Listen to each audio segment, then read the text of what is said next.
Hola, ¿qué tal amigos? Qué gusto saludarlos. Y en esta oportunidad vamos a estar hablando de la muerte del Papa Francisco y las reacciones internacionales, de los conflictos en Medio Oriente, de la guerra en Ucrania y las posibles negociaciones de paz, de la guerra comercial entre Estados Unidos y China y mucho más. Así que ya mismo nos ponemos en marcha con el programa. Acompáñennos. Dirigentes de todo el mundo expresaron sus condolencias tras la muerte del Papa Francisco. 2 personas murieron el viernes en bombardeos israelíes en el sur del Líbano. Otros 2 palestinos murieron en ataques contra el campo de refugiados de Nuseirat. Más de 70 muertos y alrededor de 200 heridos por ataques estadounidenses en un puerto de Yemen. Estados Unidos e Irán concluyeron el sábado en Roma una segunda ronda de conversaciones indirectas sobre el programa nuclear de Teherán. El presidente ruso Vladimir Putin ha expresado por primera vez en meses su disposición a mantener conversaciones directas con Ucrania. China advirtió que las nuevas tarifas portuarias de Estados Unidos serán perjudiciales para todos. El presidente Trump ha intensificado sus ataques contra el dirigente de la Reserva Federal, Jerome Powell. Nicolás Maduro afirmó el lunes que su homólogo salvadoreño Nayib Bukele es un violador sistemático de derechos humanos. Vamos a comenzar el programa por lo más importante y vamos a hablar de la muerte del Papa Francisco a los 88 años por un derrame cerebral, tras varias semanas internado por una crisis respiratoria, aunque parecía haberse recuperado y se dejó ver el domingo de Pascua, incluso pronunciando unas palabras. El Vaticano anunció su fallecimiento poco después, activó el protocolo conocido como sede vacante, estableciendo un gobierno de transición, y se procedió a colocar la chimenea en el techo de la Capilla Sixtina, de donde saldrá la fumata blanca cuando se elija al nuevo Papa, que será elegido por un cónclave de forma democrática, con más de 2/3 de los votos de los 138 cardenales menores de 80 años. Pero mientras se prepara su sucesión, me gustaría recordarlo brevemente.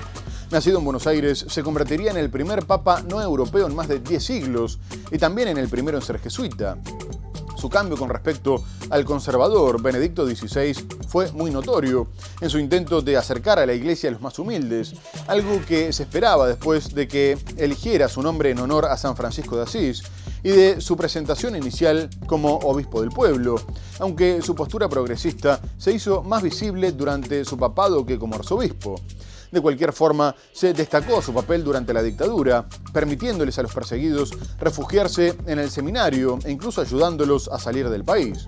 Por otra parte, siempre rechazó el lujo que le permitía su posición, viviendo en el Hotel del Vaticano en lugar del Palacio Apostólico o negándose a andar en limusina. Amante del fútbol y del tango, espontáneo y enérgico, el Papa Francisco se destacó por poner la dignidad humana de los excluidos en el centro de su discurso y por su voluntad reformista, pero no llegó a revisar los dogmas más tradicionales de la Iglesia Católica. Nacido el 17 de diciembre de 1936 en una modesta familia numerosa de Buenos Aires, Jorge Mario Bergoglio se unió a los 22 años a la Compañía de Jesús, donde obtuvo una licenciatura en filosofía. Tras una larga carrera, era arzobispo de Buenos Aires cuando fue elegido para papa el 13 de marzo de 2013, a los 76 años. Se convirtió así en el primer pontífice jesuita y el primero no europeo en más de 10 siglos. Fue también el primero en elegir el nombre Francisco, el santo de los pobres, cuyas enseñanzas inspiraron su pontificado.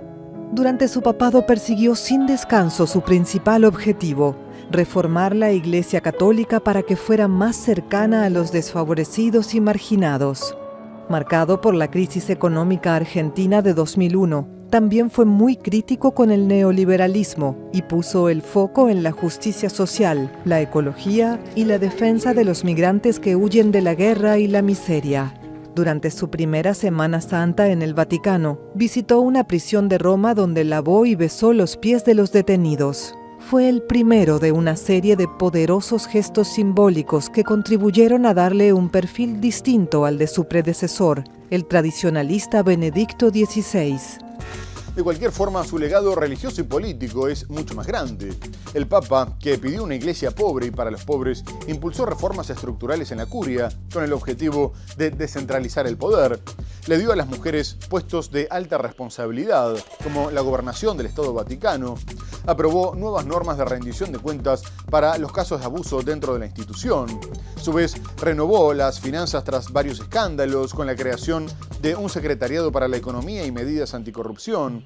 Se preocupó por la cuestión ambiental, hablando por primera vez de pecado ecológico, al pedir la defensa de la Amazonía y de sus pueblos originarios. Autorizó la bendición de parejas del mismo sexo y pidió que se despenalizara la homosexualidad, afirmando que si bien era un pecado, no era un delito. Y se manifestó a favor de que los divorciados que se volvían a casar recibieran la comunión. Por otra parte, tuvo un papel relevante en el acercamiento entre Estados Unidos y Cuba en el 2014, durante la presidencia de Barack Obama.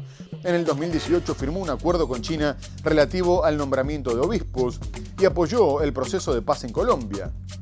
Asimismo, atacó las políticas antiinmigratorias, llamando a acoger, proteger, promover e integrar, y siempre pidió por la paz y el desarme. Por último, realizó casi medio centenar de viajes internacionales, muchos de los cuales sirvieron para reforzar el diálogo interreligioso, como su visita a Abu Dhabi o a Irak, siendo el primer papa en visitar este país. Sus detractores conservadores llegaron a acusarle de herejía por su apertura a que los creyentes divorciados y vueltos a casar reciban la comunión. Sus palabras sobre la homosexualidad, tema tabú para la Iglesia, también fueron juzgadas demasiado tolerantes. Pero pese a ser percibido como un progresista en cuestiones sociales, no se apartó de los fundamentos de la doctrina tradicional. Aunque el Vaticano autorizó en 2023 la bendición de parejas del mismo sexo, Francisco mantuvo que éstas no pueden recibir el sacramento del matrimonio. El Papa argentino también expresó regularmente su horror ante el aborto y repitió que la familia está compuesta por un padre y una madre. Y pese a haber nombrado a varias mujeres en cargos importantes dentro del Vaticano, decepcionó a quienes pedían una posición más radical.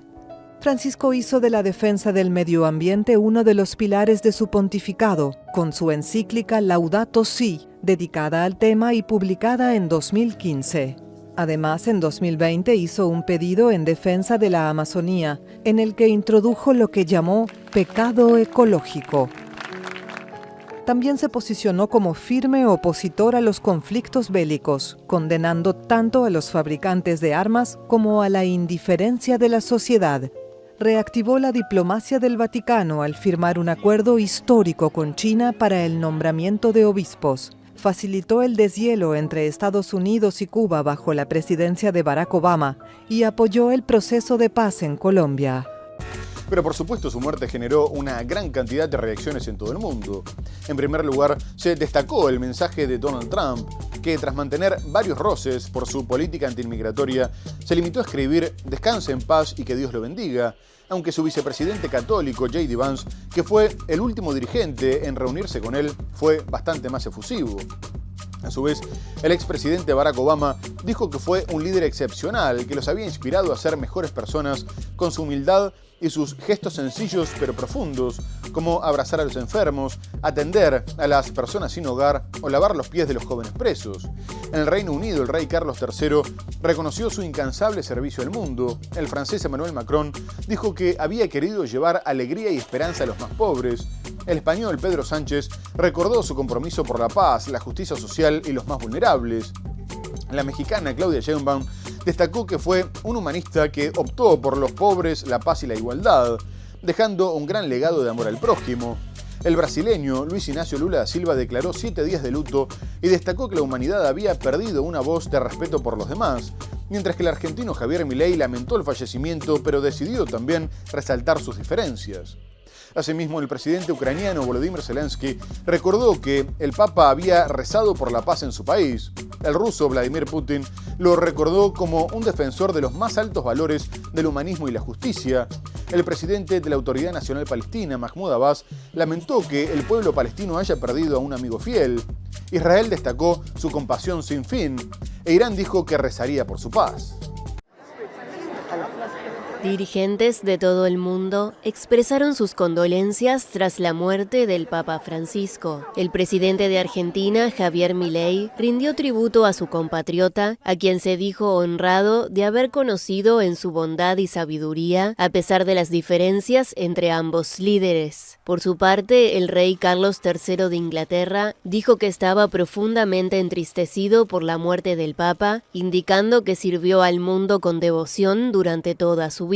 El presidente del gobierno español, el socialista Pedro Sánchez, destacó el compromiso de Francisco con los más vulnerables y decretó 3 días de luto oficial. El presidente francés Emmanuel Macron rindió homenaje al Papa Francisco, afirmando que fue un hombre que siempre estuvo con los más vulnerables y los más frágiles, y expresó sus condolencias más sinceras a los católicos de todo el mundo. En Ucrania, invadida por Rusia desde hace más de 3 años, el presidente Volodymyr Zelensky también rindió homenaje a Francisco, recordando que rezó por la paz en su país, mientras que el presidente ruso Vladimir Putin describió al pontífice como un dirigente sabio y un defensor constante de los más altos valores del humanismo y la justicia. Por su parte, el presidente de la Autoridad Palestina, Mahmoud Abbas, expresó que pierde un amigo fiel del pueblo palestino, a la vez que destacó que el pontífice reconoció al Estado palestino y autorizó que la bandera palestina fuera izada en el Vaticano.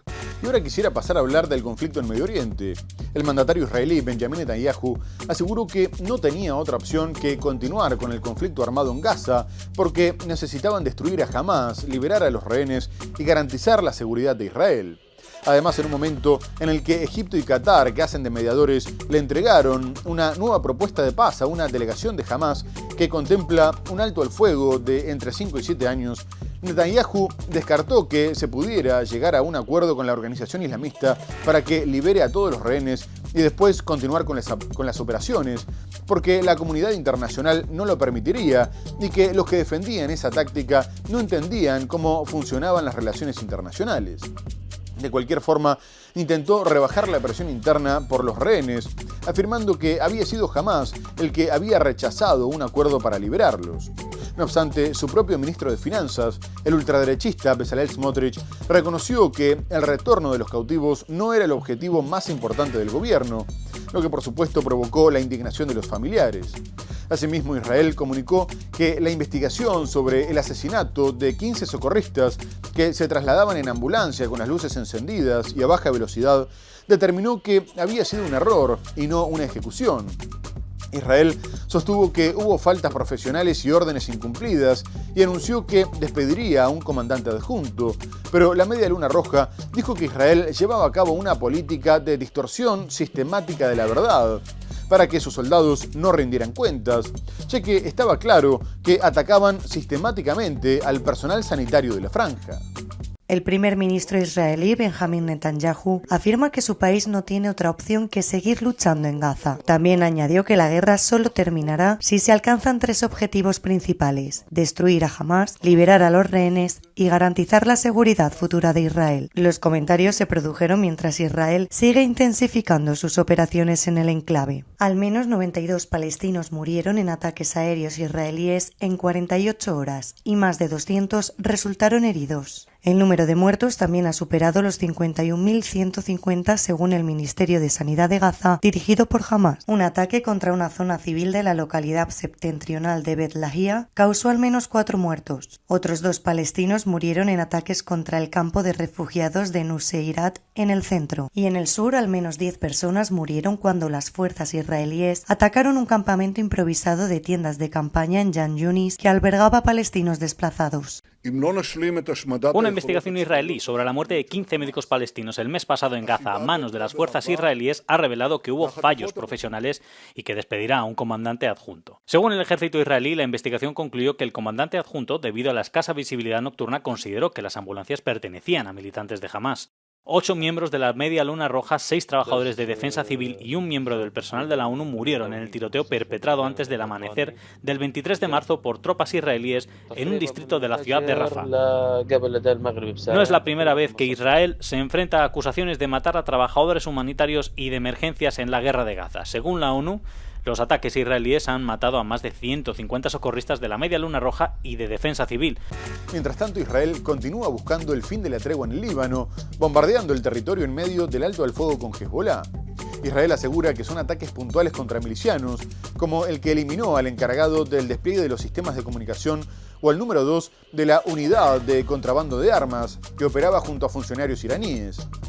El acuerdo de tregua incluía el retiro completo de las tropas israelíes del territorio, mientras que Hezbolá tenía que replegarse al norte del río Litani, cediéndole el control al ejército regular, que ahora se esfuerza por demostrar que tiene la situación bajo control, y comunicó que había detenido a varias personas que estaban planeando lanzar un ataque con cohetes contra Israel.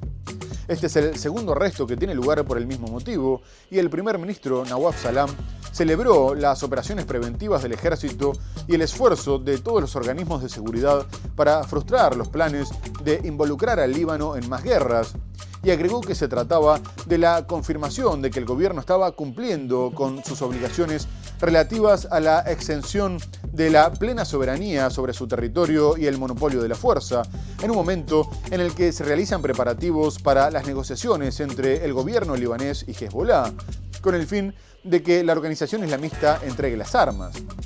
No obstante, el líder del grupo, Naim Qassem, advirtió que no permitiría que nadie los desarmara y que no comenzaría las negociaciones bajo la presión y las agresiones de Israel, que primero tenía que retirarse completamente del territorio, mientras que el gobierno libanés tenía que comenzar el proceso de reconstrucción. 2 personas murieron el viernes en bombardeos israelíes en el sur del Líbano. El ejército de Israel afirmó que llevó a cabo un bombardeo de precisión en la región de Saida. Con el ataque eliminó a un combatiente de Hezbolá al que acusó de ser responsable del despliegue de los sistemas de comunicación del movimiento pro-iraní en todo el Líbano. El Ministerio de Salud libanés registró además una segunda persona muerta en un ataque contra un vehículo en Aita al-Shaab, cerca de la frontera con Israel. El ejército israelí continúa bombardeando Líbano pese al alto el fuego que entró en vigor el 27 de noviembre, tras 2 meses de guerra con Hezbolá. Las tropas de Israel afirman apuntar contra combatientes e infraestructuras del movimiento islamista libanés apoyado por Irán. El movimiento libanés Hezbolá no permitirá que nadie desarme su arsenal. Así lo aseguró el viernes su líder, Naim Qassem, en momentos en los que Estados Unidos presiona a las autoridades del Líbano para que este grupo proiraní entregue las armas. No permitiremos que nadie desarme a Hezbolá ni a la resistencia, porque Hezbolá y la resistencia son lo mismo. Deben eliminar de su vocabulario la idea del desarme. El presidente del Líbano declaró esta semana que quiere que el 2025 sea el año en que el Estado tenga el monopolio de las armas, pero que esta cuestión debe resolverse por la vía del diálogo. Qassem declaró que Hezbolá está dispuesta a entablar el diálogo que busca el Estado libanés en base a una estrategia de defensa, pero que no lo hará bajo la presión de la ocupación y la agresión de Israel. Por su parte, Estados Unidos intensificó los bombardeos contra Yemen y atacó varias provincias, incluida la capital, Saná, por lo que solo en los últimos días ya se reportaron decenas de muertos, muchos de ellos mujeres y niños. El ataque más mortífero hasta ahora fue el que apuntó contra el puerto petrolero de Ras Isa, que dejó por lo menos 80 muertos y más de 170 heridos, y que Estados Unidos justificó para cortar una fuente de financiamiento de los rebeldes y la entrada para su abastecimiento de combustible.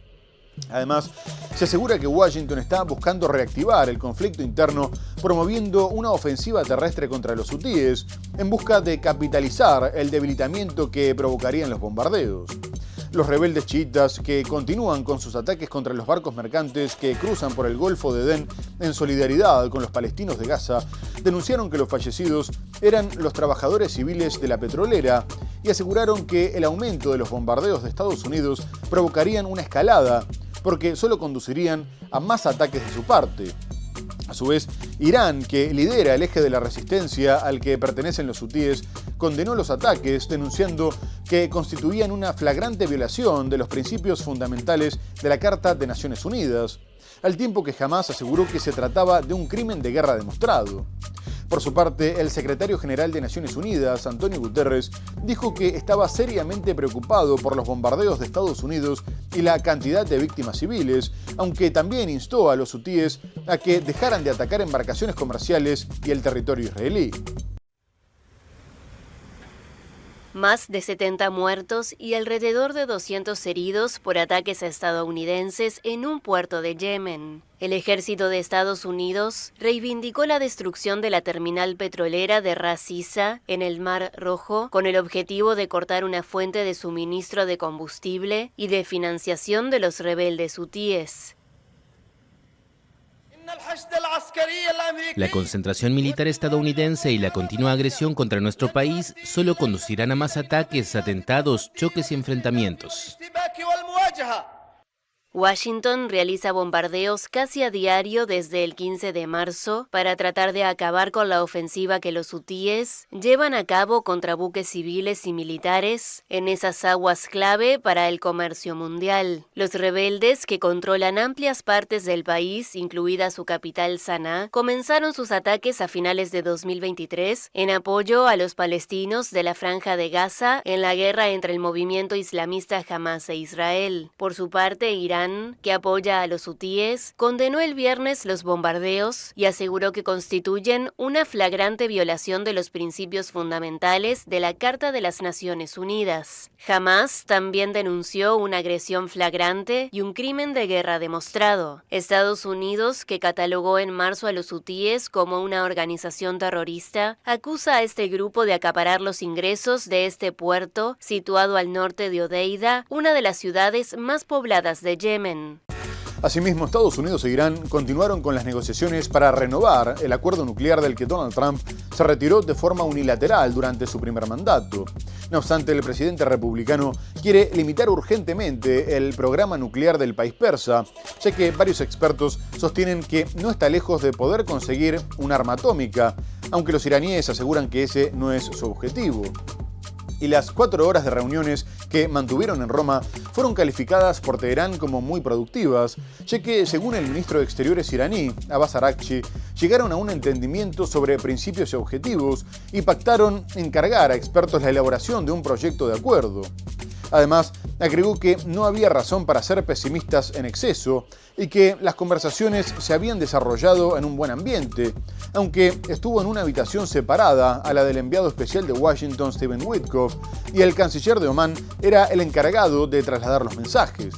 No obstante, Araghchi también viajó a Moscú en un intento de conseguir el apoyo de Rusia en sus negociaciones nucleares y reconoció que tenían serias dudas sobre las intenciones de Estados Unidos, después de que Donald Trump amenazara con ordenar bombardeos como nunca se ha visto. A su vez, también se destacó que Irán rechazó por completo la intención de Witkoff de desmantelar totalmente el programa nuclear.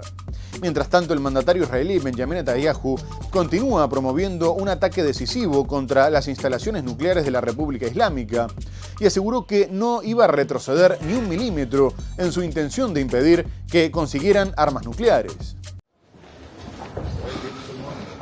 Estados Unidos e Irán concluyeron el sábado en Roma una segunda ronda de conversaciones indirectas sobre el programa nuclear de Teherán. Las partes acordaron volver a reunirse en Omán el 26 de abril. Estoy comprometido a prevenir que Irán obtenga armas nucleares. No renunciaré a esto, no lo dejaré ir y no retrocederé, ni siquiera un milímetro. El director del Organismo Internacional de Energía Atómica, la agencia de la ONU encargada de verificar que el programa nuclear tenga carácter pacífico, visitó esta semana Irán. Irán tiene serias dudas sobre las intenciones de Estados Unidos en los diálogos sobre el programa nuclear de Teherán. Así lo afirmó el canciller iraní durante una rueda de prensa en Moscú junto a su par ruso Sergei Lavrov. Los encuentros tienen lugar después de que el presidente estadounidense Donald Trump pidiera en marzo que se reanudaran las negociaciones sobre el programa nuclear iraní, con el que, según los países occidentales e Israel, Teherán buscaría dotarse del arma nuclear. La República Islámica niega firmemente esa acusación. Aunque tengamos serias dudas sobre las intenciones y motivos de la parte estadounidense, participaremos pese a todo en las negociaciones de mañana con la seriedad de la República Islámica de Irán y plena determinación. Estamos plenamente dispuestos a trabajar. Muy bien amigos, tenemos que hacer una breve pausa comercial y enseguida regresamos para hablar del conflicto armado en Ucrania, de la guerra comercial entre Estados Unidos y China y mucho más. No se vayan, ya volvemos.